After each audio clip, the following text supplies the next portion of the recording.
emisango eyo egivunaanibwa mituufu oba si mituufu.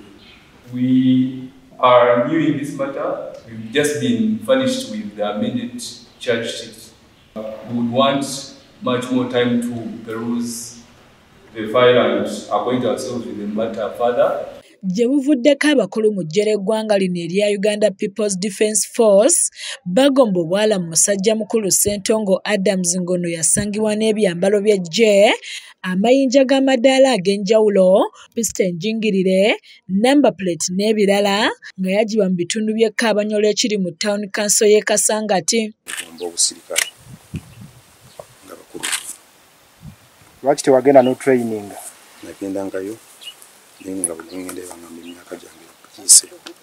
Olwaleero nazzeemu gasimbagana ne ssentebe wa kkooti y'amagye ey'ekibinja ekisooka mu nkambi ya Kakiru ebadde ekubirizibwa Kano Sam Mujenye nga ku mulundi guno aleeteddwa ali mu ngoye ze eza bulijjo wakati mu bukuumi okuva mu basirikale b'ekkomera ly'Ekigo. Kano Mujenye amusomedde emisango egimuvunaanibwa nga Lieutenant Kano Jemba bw'amuvuunulira mu Luganda nga gino kuliko ogw'okusangibwa n'ebyambalo by'amagye wamu n'ebikozesebwa ebirala ng'ate muntu wa bulijjo nga yeenyigira mu bumenyi bw'amateeka. Mu katundu 117 akatundu H akatundu akokubiri aka ekitabo kya UPDF Act. Wabula okwawukanako ku mulundi ogwasooka lwe yakkiriza emisango gino, ku luno emisango gyonna agyegaanye nga munnamateeka we Ronald Nampula asabye kkooti okwongezaayo omusango guno okumala wiiki 2 nga bwe bekkaanya empapula ezigukwatako kuba bapya mu misango ekika kino. Emisango eyo egivunaanibwa mituufu oba si mituufu. We are new in this matter. We've just been furnished with the amended charge sheet. We would want much more time to peruse the file and acquaint ourselves with the matter further so that we can be able to defend our client. Omuwaabi wa gavumenti Private Nakasinde Winifred ategeezezza nti okunoonyereza ku musango guno kwawedde nga beeteefuteefu okugenda nagwo mu maaso. Investigations in this matter are complete, and as the prosecution, we are ready to proceed with our witnesses who are ready with it.